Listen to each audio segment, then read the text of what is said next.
రాజుల కాలంలో రాజుకి నమ్మిన బంట్లుగా కొంతమంది ఉంటారండి. అంటే ఆయన ఏం చెప్తే అది. చనిపోండి అంటే చనిపోవటం. అంటే ఆ స్టేజ్‌కి కూడా వెళ్ళిపోవడం. అంటే ప్రాణత్యాగానికి కూడా సిద్ధపడేవారు ఉంటారు కదా! హ్మ్. అలాంటి వారి సంగతి అంటే అలాంటి వాటికి సంబంధించిన స్టోరీస్ ఏమైనా ఉన్నాయా? బోలెడు. అవునా? చాలా. మనకి తర్వాత కాలంలో కూడా శివాజీకి నమ్మిన బంటని, తర్వాతేమో రాణా ప్రతాప్‌కి నమ్మిన మన చరిత్రలో కూడా ఉన్నారు జయ అట్లాంటి వాళ్ళు. ముకుందా జ్యువెలర్స్ తెలంగాణలో మొట్టమొదటి ఫ్యాక్టరీ అవుట్లెట్ మన కొత్తపేటలో ఫిబ్రవరి 14న గొప్ప శుభారంభం. నమ్మిన బంటుగా ఉండి రాజునే సేవించి అతని కోసం ప్రాణత్యాగానికైనా వెనుదీయని వెనకాల ఉండే శూరులు ఎంతమందో మనకు చరిత్రలో కూడా చాలా మంది కనిపిస్తారు. కథా సరిసాగరంలో మంచి మంచి కథలు ఉన్నాయి జయ. మనం ఆల్రెడీ కథా సరిసాగరం నుంచి ఉపకోశ కథ ఒకటి చెప్పాం, అవునండి. కీర్తిసేన కథ, ఇవన్నీ కూడా మనం అందులో నుంచే చెప్పాం. విక్రమభోజుడు అని ఒక రాజు ఉండేవాడట. హుహు.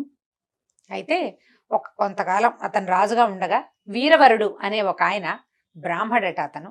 కానీ అతనికి కత్తిడాలు వచ్చు, అంటే కత్తి యుద్ధం బాగా వచ్చు. హుహు. అతను రాజుని ఆశ్రయించాడు.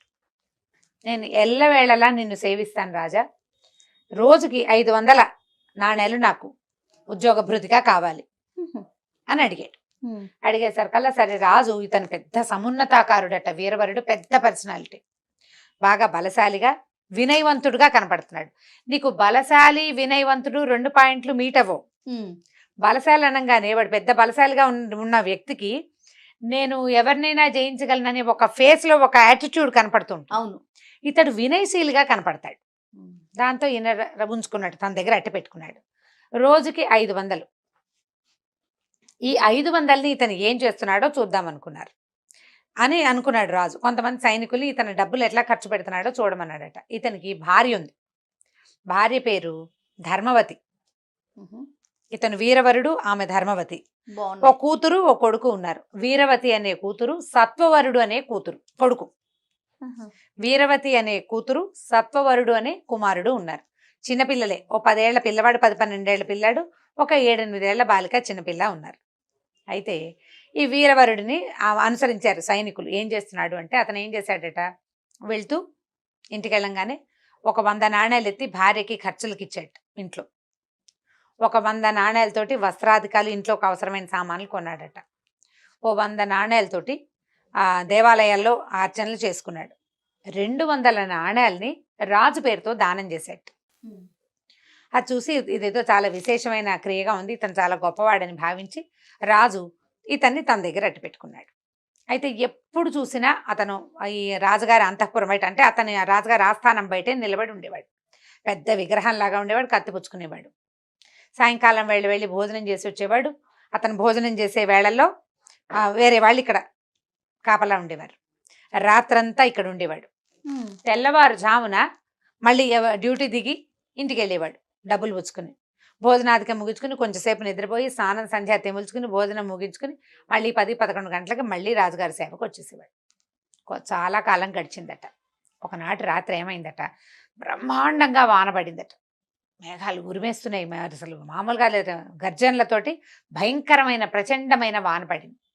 అయితే రాజు భోజనం చేసి బయట ఎవరున్నారో చూడడానికి, ఎవరు అక్కడ అంటే నేను వీరవరుణ్ణి ఉన్నానని సమాధానం చెప్పాడు. రాజుగారు పడుకున్నాడు. పడుకున్నాక ఓ 2-3 గంటలకు పెద్దగా పిడుగుపాటు పడి మెలకు వచ్చింది ఈయనకి. రాజుకి మెలకు వచ్చి ఏం చేశాడు, మళ్ళా కేకేశాడు. ఎవరున్నారంటే వాన పడుతున్నా నుంచునే ఉన్నాడు అతను. నేను వీరవరుణ్ణి నుంచున్నానని చెప్పాడు. 2 సార్లు లేచాడు రాజు రాత్రి. ఆ 2 సార్లు అతను మెలకుగానే ఉన్నాడు. వీరవరుడు మామూలుగా వాన పడుతుంటే ఏంటి, ఏం ప్రమాదం వస్తుంది అని మునగ తీసుకుని ఒక మూల కూర్చుంటారు ఎవరైనా, చలేస్తూ ఉంటుంది, నిద్ర పట్టేస్తుంది చలికి. కానీ ఇతను పడుకోలేదు, అసలు కూర్చోలా, నుంచున్నట్టే ఉన్నాడు. ఇంతలో ఏమైందట, ఈ వీరవరుడు రాజు ఇద్దరు ఒకరితో ఒకళ్ళు మాట్లాడుకుని ఎవరు అని ఈయన అడిగినప్పుడు నేనున్నానని అతను చెప్పిన ఉత్తర క్షణంలో మరుక్షణంలో ఒక స్త్రీ దుఃఖం, ఏడుపు వినపడుతుంది. ఒక ఆడ మనిషి ఎవరో ఏడుస్తోంది.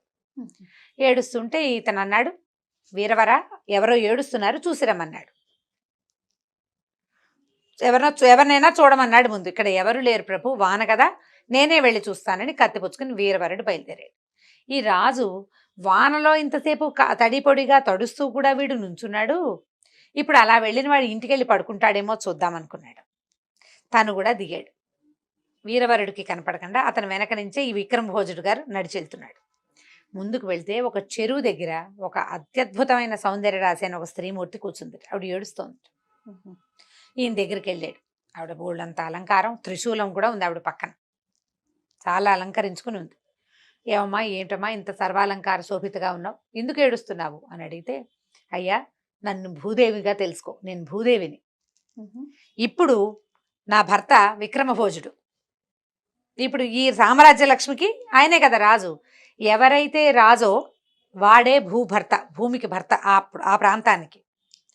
నా భర్తకి 3 రోజుల్లో మరణం ఉందయ్యా, ఇంత చక్కటి భర్త మళ్ళీ లభిస్తాడో లభించడో అని దుఃఖిస్తున్నాను అంతే అని చెప్పేసరికి ఈయన అన్నాడు, అయ్యో అదేమిటమ్మా, రాజుకు మరణం ఏమిటి, ఆయన పూర్ణ ఆయుష్కుడుగా ఉండాలి, చాలా ఆరోగ్యవంతుడు, ఏ ప్రమాదము లేదు, ఏ శత్రువుల దగ్గర నుంచి ఏ రాకడా లేదు, ఆయన పిన్న వయస్కుడు, పెద్దవాడు కాదు, మరణించడానికి వృద్ధాప్యమో అనారోగ్యమో ప్రమాదమో లేకపోతే యుద్ధమో ఉండాలి, ఏవీ లేవు ఇక్కడ ఏం లేవు, ఏమి జరగదమ్మా అట్లా. అంటే కాదు, నాకు తెలుసు, నాకు ముందే తెలుస్తాయి, నేను భూదేవిని, దైవాంశ సంభూతని నాకు తెలుసు, 3 రోజుల్లోనే ఇతనికి మరణం ఉంది, అందుకని దుఃఖిస్తున్నాను. ఇతని కుమారుడు రాజైనా అతను విక్రమభోజుడు అంత సమర్థుడు కాకపోవచ్చు, వాడు ఎప్పటికి పెద్దవాడు అవ్వాలి, ఎప్పటికి సమర్థుడు అవ్వాలి, అంతకాలం నేను అనాథగా అయిపోతాను భూమిని నేను అంతే. అనేసరికల్లా వీరవరుడు బాగా అడిగాడు ఆమెను, అమ్మా అలా కాదు, ఈ ప్రమాదం నుంచి తప్పించుకోవడానికి ఏదైనా ఒక పరిష్కారం ఉంటే చెప్పు, ఏదో ఒక పరిష్కారం. అంటే పరిష్కారం ఉంది నాయనా, నన్నెవరు చూసి నన్ను ప్రశ్నిస్తారో వాడి కుమారుణ్ణి గనక బలిస్తే రాజు బతుకుతాడు. నువ్వు వచ్చావు, నన్ను అడిగావు, నీ కొడుకుని బలిస్తావా రాజు కోసం, ఇంతేనా అన్నాడు. ఇంతేనా, పిల్లాన్ని బలివ్వటం ఏం కష్టమమ్మా, రాజు శతవిధాల బతికి ఉండవలసిన వాడు, శతవసంతాలు బతికుండాలి, రాజు బతికితే రాజ్యం బతుకుతుంది, రాజ్యం సుభిక్షంగా ఉంటుంది, రాజు కోసం నా కొడుకు ఏమిటి, నన్ను ఏం చచ్చిపోమన్నా చచ్చిపోతాను అంటే. అయితే తెల్లవారుజాము లోపల ఇప్పుడు అర్ధరాత్రి అంటే 3 గంటలు అలా అయింది, తెల్లవారే లోపల ఈ నగరానికంటే ఇప్పుడు రాజుగారి కోటకి కుడివైపుగా చెరువు దగ్గర ఇవిడు కూర్చుంది, ఎడం వైపున ఒక చండికాలయం ఉంది, ఆ చండి ఆలయంలో నీ కుమారుణ్ణి తీసుకెళ్లి బలిచ్చేసి రాజుకు ప్రమాదం తప్పిపోతుంది అని చెప్పి ఈయన ఏం చేశాడు, రాజుగారు నిర్ఘాంతపోయాడు, వెనకాల నుంచున్నాడా, మొత్తం వింటున్నారు. అయ్యో ఇదేమిటి, ఈవిడ భూదేవి ఏమిటి, పిల్లాన్ని చంపేయమని చెప్పటం ఏమిటి, ఇతను ఒప్పుకోవటం ఏమిటి. ఒప్పుకున్నాడు. ఆయనకు రోమాంచం, శరీరం అంతా నుంచుంటుంది అనమాట, ఏమంటారు హెయిర్ ఎరెక్ట్ అయిపోయింది, భయానికి ఆశ్చర్యానికి అన్ని విధాల రకరకాల భావాలు కలుగుతున్నాయి. అయితే ఇంటికి వెళ్ళాక వీరవరుడి ఆలోచన మారుతుందేమో చూడాలి, భార్య ఒప్పుకోవద్దు, పిల్లాడు ఒప్పుకోవద్దు. అందుకని సరే ఇతను ఏం చేశాడు, వీరవరుడు అమ్మా నువ్వు ధైర్యంగా ఉండు, నువ్వు చెప్పిన పని చేస్తానని గబగబా ఇంటి వైపుకి నడవటం మొదలుపెట్టాడు. రాజుగారు కూడా మెల్లిగా దాంకుంటూ వెనకాల వెళ్ళాడు. ఇతను ఇంటికి వెళ్ళి తలుపు తీశాడు. తీయంగానే భార్య బయటకు వచ్చింది. ఈ టైంలో వచ్చారేమిటి, ఇంత వానలో తడుస్తూ ఎందుకు వచ్చారు, రాజు క్షేమంగా ఉన్నాడు కదా అని అడిగింది. అడిగేసరికల్లా రాజుకు క్షేమమే, రాజు క్షేమం కావాలంటే కుమారుణ్ణి బలివ్వమని భూదేవి ఆజ్ఞ, ఏమంటావన్నాడు. అనేందుకేముంది, బలివ్వటమే అని చెప్పిందట భార్య. మన కుమారుడి కంటే రాజు గొప్పవాడు కదా, రాజు ముఖ్యం, అతను ఉంటే ఎంతమంది కుమారులను రక్షిస్తాడు అని చెప్పి పిల్లాడు నిద్రపోతున్నాడని నిద్ర లేపింది. నిద్ర లేపితే ఈయన అడిగాడు, సత్పవరా నిన్ను బలివ్వాలి, రాజు క్షేమం కోసం నిన్ను బలివ్వమని భగవంతుడు ఆజ్ఞ అంటే తప్పకుండా తండ్రి వెళ్దామన్నట్టు. 11-12 సంవత్సరాల పిల్లాడు తీసుకుని బయలుదేరాడు. పిల్లాడిని ఏం చేశాడు, ఆయన చాలా సంతోషించి, నాలాంటి రాజభక్తి నీకు కూడా ఉన్నందుకు నేను చాలా సంతోషిస్తున్నాను, ఇంత చక్కని కుమారుడిని భగవంతుడు నాకు ఇచ్చినందుకు నా జన్మ ధన్యం అయిపోయిందని పిల్లాడిని ఎత్తుకుని భుజం మీద కూర్చోబెట్టుకున్నాడట. వానలో నడుచుకుంటూ వెళ్ళాడు. ఈయన భార్య అయిన ధర్మవతి, కుమార్తె 7-8 సంవత్సరాలున్న వీరవతి కూడా వాళ్ళని అనుసరించారు, చండికాలయానికి వెళ్ళిపోయారు. రాజుగారు అక్కడ చూసిన సీన్కే నిర్ఘాంతపోయి ఇక్కడికి వచ్చాక ఇంకా తెల్లబోయాడు. ఇదేమిటి, భార్యకి భార్య పిల్లాడిని బలిచ్చేయమంటుంది, పిల్లాడు 12 ఏళ్ళ వాడు అమ్మో అనకుండా బలికి తయారైపోయాడు. అసలు వాడికి బలి అంటే తెలుసా, ఏం జరగబోతోందో వాళ్ళకి అర్థమవుతోందో లేదో ఈయనకి అర్థం కాలేదు రాజుకి. సరే బయలుదేరారు. ఈయన కూడా వాళ్ళ వెనకాల పడి నడవటం మొదలుపెట్టాడు. చండికాలయానికి చేరారు. తెల్లవారుజాము అవుతోంది. అక్కడి నుంచి చుక్కలు మెల్లిమెల్లిగా, వర్షం పడుతోంది కదా, ఏం కనిపించట్లేదు కానీ కొంచెం ఆకాశం తెల్లబడుతున్న సూచనలు వస్తున్నాయి. సరే వీళ్ళు వెళ్తే చండికాలయంలో దీపారాధనలు అవి వెలుగుతూనే పెద్ద భీకరాకారంతో నుంచునుంది చండిక, అమ్మవారు. అమ్మవారు చండి. ఈ చండి అంటే సాత్విక రూపం కాదు, ఆ, ఉగ్ర రూపమే ఉంటుంది. ఈయన నమస్కారం చేశాడమ్మా, నా రాజు శతవసంతాలు ఆయురారోగ్యాలతో విలసిల్లుతూ ఉండాలని కోరికతోటి భూదేవి ఆజ్ఞతోటి నా కుమారుడైన సత్వవరుణ్ణి నీకు బలిస్తున్నాను అని చెప్పి కత్తి తీసి ఠాకామానికి పిల్లవాడి తల నరికేశాడు. పడిపోయాడు కింద. గంటలు గణ గణ గణ గణ మోగుతున్నాయట. చిన్న చిన్నగా ఉన్న దీపాలన్నీ హెచ్చుగా ఉజ్వలంగా వెలుగుతున్నాయి. ఈ చిన్న పిల్ల ఉంది, 8 ఏళ్ల పిల్ల, అతని తలని తల నరికేశాడు. తల దగ్గరికి వెళ్ళి కూర్చుని ఏడుస్తూ, అయ్యో అన్నయ్య నన్ను వదిలిపెట్టిపోయావా అని హార్ట్ అటాక్ లాంటిది వచ్చేసి ఆ పిల్ల కాస్త మరణించిందట. భయంతో దిగ్భ్రాంతికి లోనైంది, మెడ నరకబడింది. ఆ తల చూసేసరికి పిల్లలు బెదిరిపోతారు. భయంతో పిల్ల గుండె ఆగిపోయింది. పిల్లవాడు మరణించాడు, పిల్ల మరణించింది. ఈ ధర్మవతి భోరుమని ఏడ్చింది పిల్లని చూసుకుని. ఏడ్చి, నాథా రాజు రక్షింపబడ్డాడు, దేవి కూడా కటాక్షించింది, అందుకే గంటలు మోగుతున్నాయి, దీపాలు ఉజ్వలంగా వెలుగుతున్నాయి. కాబట్టి చూడు, చిన్న పిల్ల తన అన్న మరణాన్ని తట్టుకోలేక వాడిని అనుసరించి వెళ్ళిపోయింది. ఏమిటో కటికరాయిలాగా నా పిల్లల్ని అనుసరించలేకుండా ఉన్నాను నేను. ఒక పని చెయ్యి, నాకు ఒక చితి పేర్చు, రాజే మనకి ముఖ్యం, నువ్వు రాజును సేవించు, నేను నా పిల్లల్ని అనుసరిస్తాను. చితి పేర్చమంటే చండికాలయంలో నైవేద్యం పెట్టడం కోసం వంట చేస్తారు. వంట చెరుకుకి ఒక పక్కన కొన్ని కర్రలు అవి పెట్టున్నాయట. ఈయన ఏం చేశాడు, ఆలయం ప్రాంగణంలోనే ఆ కర్రలు 4 పేర్చి నిప్పంటించాడు దీపాలతోటి. ఆవిడ అగ్నిప్రవేశం చేసేసింది బిడ్డల కోసం. పిల్లల్ని అనుసరించి వెళ్తాను నేను అని చెప్పేసి ఆవిడ ఏం చేసింది, ఈ వీరవతి కూడా, ఈ ధర్మవతి ఆయన భార్య కూడా ఆ మంటల్లోకి ప్రవేశించేసింది. భగ భగ భగ మండిపోతున్నాయి మంటలు. కిక్కురు మంటలేదు ఆవిడ. నిశ్శబ్దంగా తన పిల్లల్ని తలుచుకుంటూ అగ్నికి ఆహుతైపోయింది. రాజుగారు చేష్టలు దక్కి నుంచున్నాడు. ఈ చంపేయటం ఏమిటి, ఆ చనిపోవటం ఏంటి, ఈ అగ్ని ప్రవేశం ఏంటి, ఆవిడ అడిగితే మాత్రం ఇతని చితి పేర్చటం ఏమిటి భార్యకి. అప్పుడు ఈ లోపల నుంచున్న వీరవరుడు నిశ్శబ్దంగా నిలబడ్డాడు కొన్ని క్షణాల పాటు. అమ్మా, రాజు క్షేమంగా ఉన్నాడు, ఇక ఏ శక్తి రాజుకి మరణాన్ని దగ్గరికి రానివ్వదు, ఎవ్వరూ ఏం చేయలేరు. కాబట్టి నా తలను కూడా నీకు సమర్పిస్తాను. రాజు మరింత కాలం ఆరోగ్యంగా ఉండేందుకు అవకాశాన్ని ఇవ్వు, నన్ను కూడా నైవేద్యంగా తీసుకో నా కుమారుడితో పాటని తన మెడ నరికేసుకున్నాడట. నరికేసుకోవటం ఏంటి, చండీ విగ్రహం నుంచి అమ్మవారు లేచి బయటకు వచ్చేసిందట. తల పడిపోగానే వెంటనే ఇవిడ బయటకు వచ్చింది. ఎంత గొప్పవాడివయ్యా నువ్వు, నీ ప్రాణత్యాగం వృధా పోదు అని అతన్ని బతికించింది. కోరుకో, నీకేం కావాలో. నీలాంటి వాడిని చాలా తక్కువగా కనిపిస్తారు ఇట్లాంటి వ్యక్తులు. నీకు ఏది కావాలంటే అది ఇస్తాను అంటే, నా రాజు పూర్తిగా క్షేమంగా ఉన్నాడన్న మాట ఇవ్వు నాకు. ఇప్పటికి కూడా బిడ్డలు భార్య అడగలేదు. అడగకుండా రాజు క్షేమం, అతనికి ఏ ప్రాణహాని లేదు, అతనికి ఏ ఇబ్బంది రాదు అన్న మాట ఇవ్వు తల్లి నాకు మొదటిది. ఇంకొక వరం కోరుకోమంటే నా భార్య బిడ్డల్ని బతికించమన్నాడు. సెకండ్ ప్రిఫరెన్స్ ఫ్యామిలీకి. ఈ పిల్లలు తల్లి లేచి కూర్చున్నారు. మంటల్లో ఉన్న ఆవిడ మామూలుగా వచ్చేసింది, తల నరికేసిన పిల్లవాడు లేచాడు, గుండె పగిలి చనిపోయిన పాప లేచి కూర్చుంది. సరే, నలుగురు. ఇదంతా చూస్తున్నాడు రాజు. అమ్మవారు బయటికి రావటం, ఆవిడ అతని తల మళ్ళీ వెనక్కి అతుక్కోవటం, వీళ్ళందరూ లేచి రావటం, ఇదంతా చూసి అమ్మయ్య అని అనుకుని ఆయన ఏం చేశాడు, గబగబా వెళ్ళిపోయాడు వెనక్కి.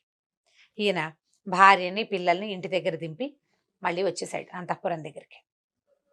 రాజుగారు పైకి వెళ్ళాడు, కొంచెం రిలాక్స్గా 10 నిమిషాలు కూర్చుని, ఎవర్రా అక్కడ అని పిలిచాడు.